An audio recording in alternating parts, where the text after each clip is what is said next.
Hi hello నమస్తే. నేను పద్మ సుసర్ల అండి. ఈరోజు నిన్న సాయంకాలం మొక్కలకు నీళ్లు పోయడం అవ్వలేదు, ఇప్పుడు పోద్దామని వచ్చాను. ఇప్పుడు వెంటనే ఒకటి గుర్తొచ్చిందన్నమాట. ఇక్కడ మన ఇండియాలో సన్నజాజి విరజాజి లాంటిదే ఇక్కడ ఇంకొక జాజి పూలు దొరుకుతాయి. వాటిని ఇక్కడ స్టార్ జాస్మిన్ అంటారు. అది మీకు చూపిద్దామని చిన్న మొక్క ఉంది మా ఇంట్లో, దాన్ని మీకు చూపిస్తాను. ఇప్పుడు ఆ స్టార్ జాస్మిన్ చూపించే ముందు ఈ పసుపు గులాబీలు చూపిస్తున్నాను. ఇవి అసలు ఈ చెట్టుకి ఒక్క చెట్టుకి 70 పూలు పూసేవండి. ఇప్పుడు వీటిలో కొంచెం సేవ చేయాలన్నమాట. ఈ మధ్య అసలు ఏమీ చేయలేదు నేను. అదొకటి. ఇంకా ఏంటంటే అరటి చెట్టు. ఈ అరటి చెట్లు చూపిద్దామని చాలా రోజులు బట్టి అనుకుంటున్నాను. ఈ అరటి చెట్లు ఇవి ఆర్నమెంటల్ బనానా ట్రీస్ అంటారు. ఇవి మనలాగా గెలలు వేయవు, పువ్వు అది ఏమి రాదు.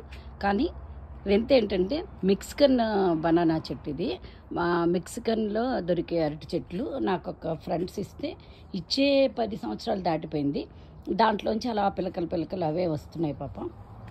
ఇంకా చూడండి ఎన్ని పిలకలు ఉన్నాయో. 1 2 3 4. అదేమో ఆ చెట్టుకి, ఇవేమో ఈ చెట్టు అయిపోగానే దీని పక్క నుంచి ఇదొక పెద్ద, ఇది ఆ పక్కదొకటి, ఇదొకటి, ఇవన్నీ మాట. ఈ పక్కన ఉన్నది మళ్ళీ చిన్న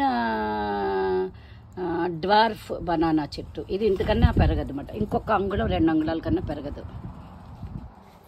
ఈ గులాబీలన్నీ ఈ సంవత్సరం ఇంకా బాగా పూయట్లేదండి. వీటిలో కొంచెం చెప్పాను కదా, మంచి మట్టి అది వేయాలి.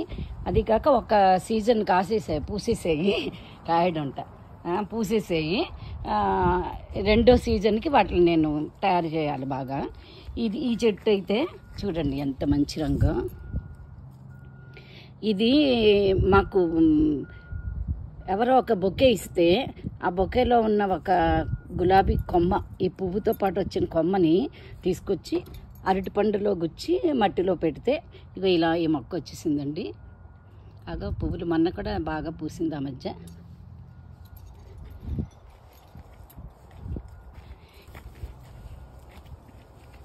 చూడండి చిన్నదే చెట్టు, ఎన్ని పువ్వులు ఉన్నాయో.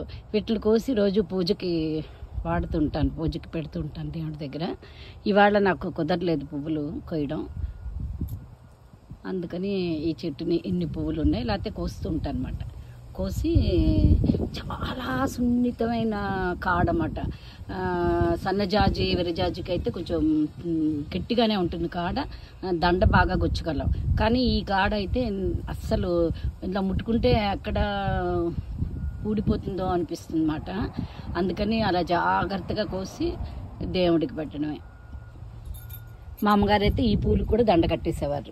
ఒక ఫ్రెండ్ ఇంట్లో పెద్ద చెట్టు ఉంటే ఒకసారి అక్కడికి చాలామంది అమెరికన్స్ వచ్చారు. తను 3 మంది ఫ్రెండ్స్ని పిలిచింది, అమెరికన్స్ వచ్చారు. పెద్ద జాజి పందిరి ఇలాంటిది చాలా పెద్దది. దాంట్లో ఇన్ని పూలు కోసాం మేము. కోస్తే మా అమ్మగారు పెద్ద పెద్ద దండలు కట్టి మొక్కలు కోసి అందరికీ పెట్టేశారు. వాళ్ళందరూ కూడా దండలు పెట్టుకుని చాలా ఎంజాయ్ చేశారు ఆ రోజు. ఇది ఈ జాజి పువ్వు కదా. ఇప్పుడు మా ఇంట్లో ఇంకో చిన్న బుజ్జి యాపిల్ చెట్టు చూపిస్తున్నాను. చూడండి ఎంత చిన్న యాపిల్ చెట్టు. ఇది కూడా డ్వార్ఫ్ యాపిల్ జాతికి చెందిందే. ఇంత చిన్న చెట్టు నిండా కాయలు.